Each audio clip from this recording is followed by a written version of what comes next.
Hey everyone, today I'm going to teach you how to make this Origami Hen designed by Chen Xiao. It's a very easy model, so whether you're a beginner or a master at folding, you should be able to make it. So here is a sheet of paper from Origami Shop. I'll leave a link at the top right if you want to buy the same paper. It's just a very cheap and very good quality. Now take your square sheet of paper with the colored side down, so the white side up, and then you're going to fold in the diagonal. So just fold along the diagonal line. Now flatten, and these folds at the beginning, they're very important, so we need to mark them well, mark the crease as well. Now unfold, and we're going to make the same fold in the other direction. So fold the top left corner down to the bottom right corner and flatten. You really need to mark the crease and be accurate once again. Now we're going to fold this bottom edge up to that middle point here, the intersection between the two diagonals. And you also want to make sure the side edges are aligned with each other. That way we have a nice perpendicular fold. Now once we've done that, we're going to rotate the paper and fold in half along the diagonal. Now we're going to fold this top right edge down to this line I show on the screen. There should be a crease on your paper. We don't see it very well on the video, that's why I've added that dark line. So flatten correctly and mark the crease well. Now we're going to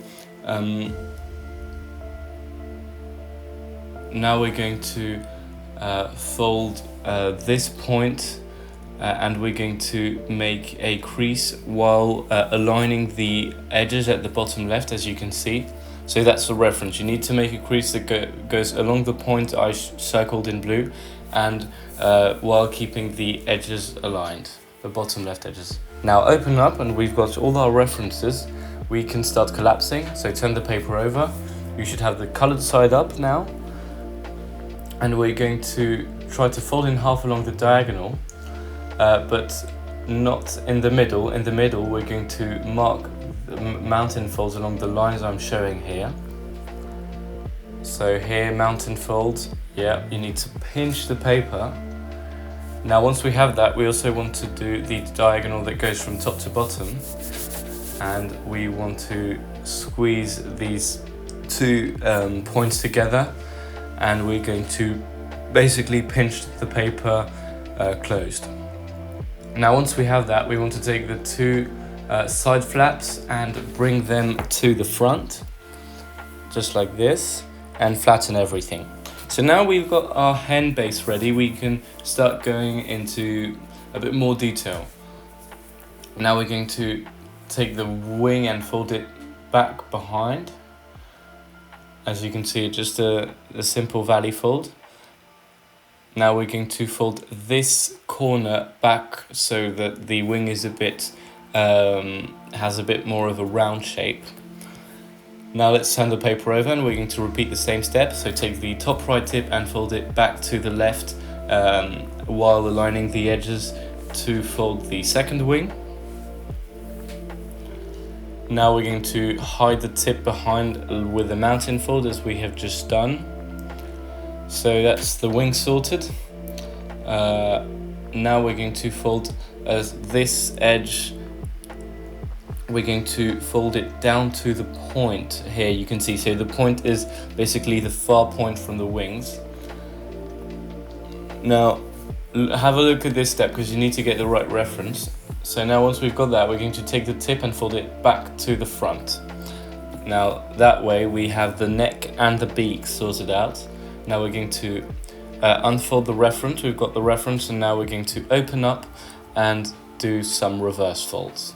So open up here from the back and just push the paper inside while doing a mountain fold here and on the other side, but the other side should already be as a mountain fold.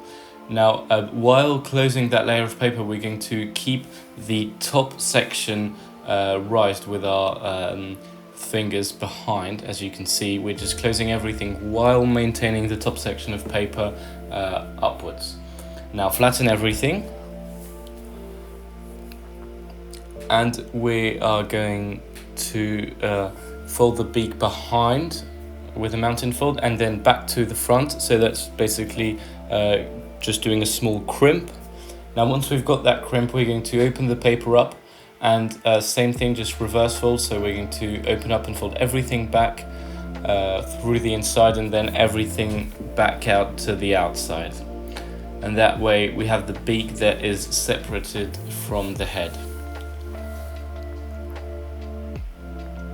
Now we're just going to go a bit in the details of the tail.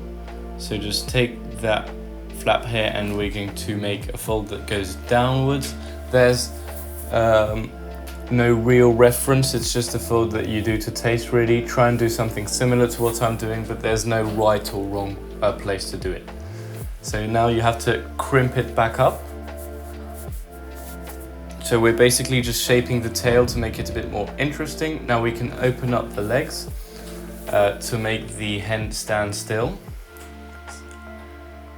And we have shaped the tail, the beak. So now we've just got the legs spread apart so the model can stand, and here is the final result.